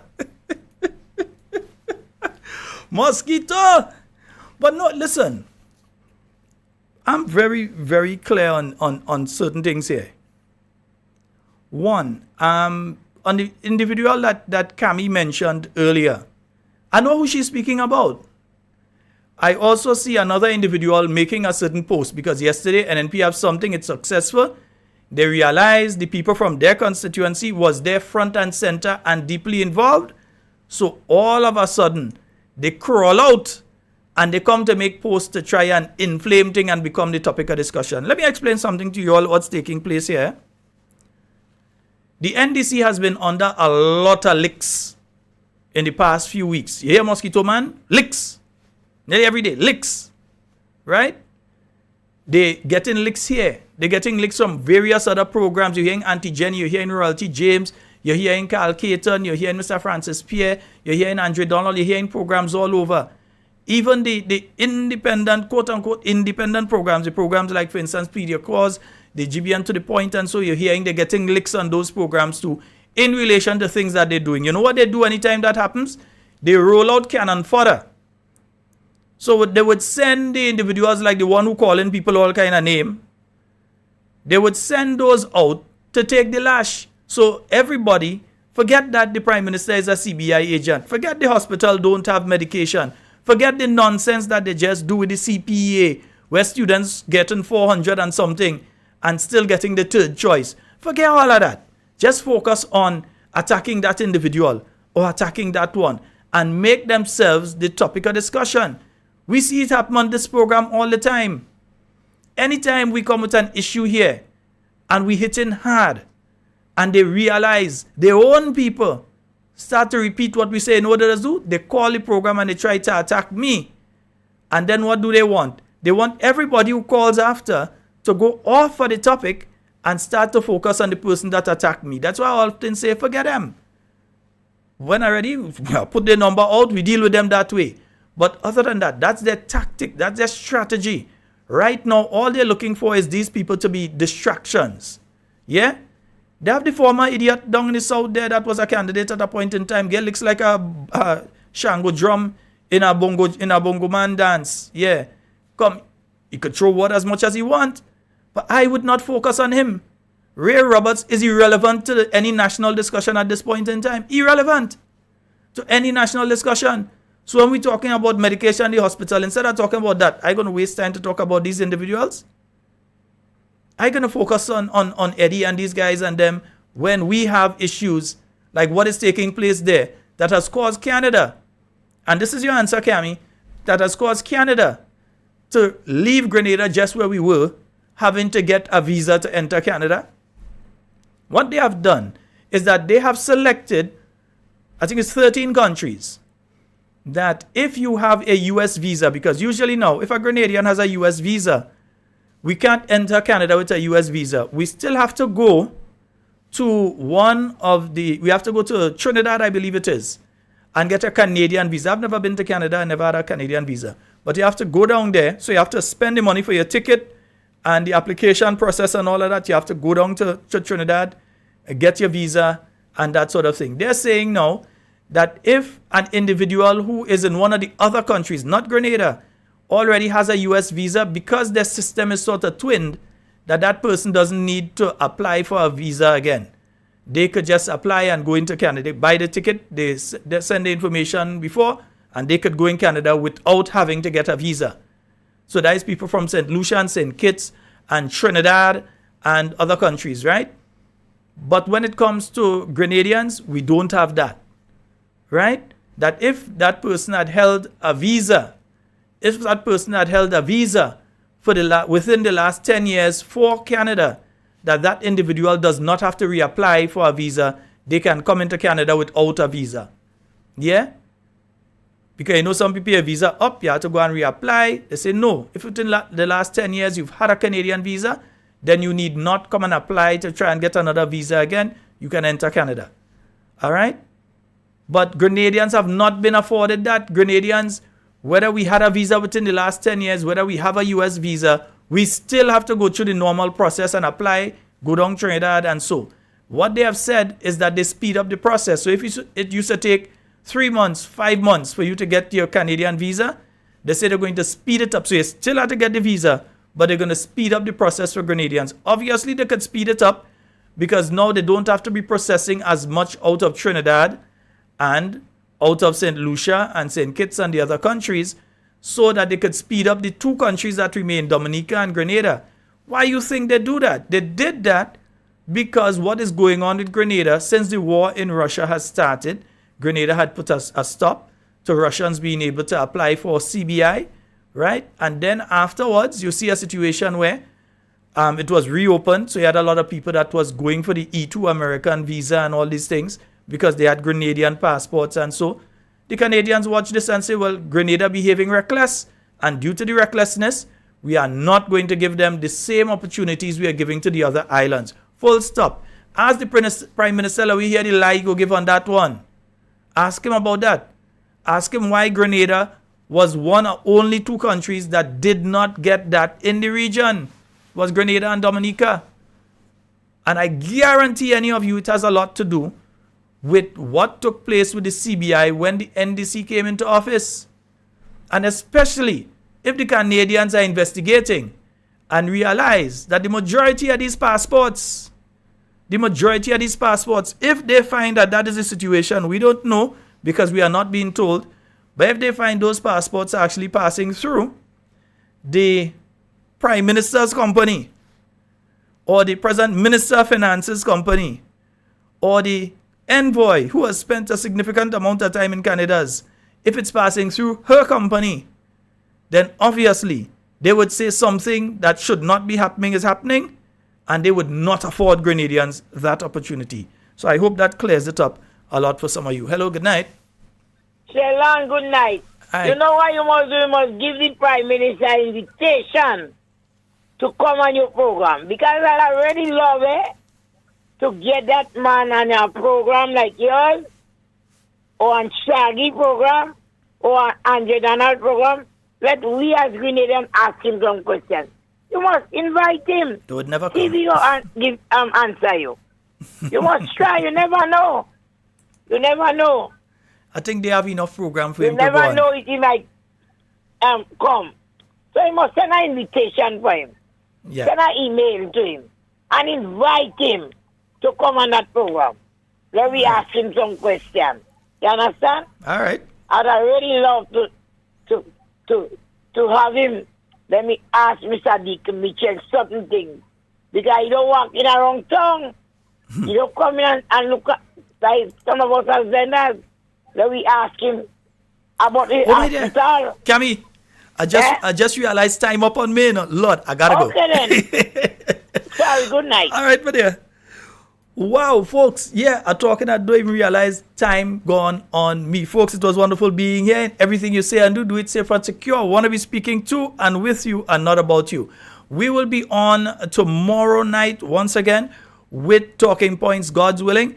And tomorrow night we have a guest that's going to be on with us for a bit. That's Senator Nolan Cox. So we look forward to that one. My name is Sheldon. I am out of here. I get catch day. No, seriously, I didn't realize 10 o'clock gone. And I am out.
Comes a time when you will have to pay.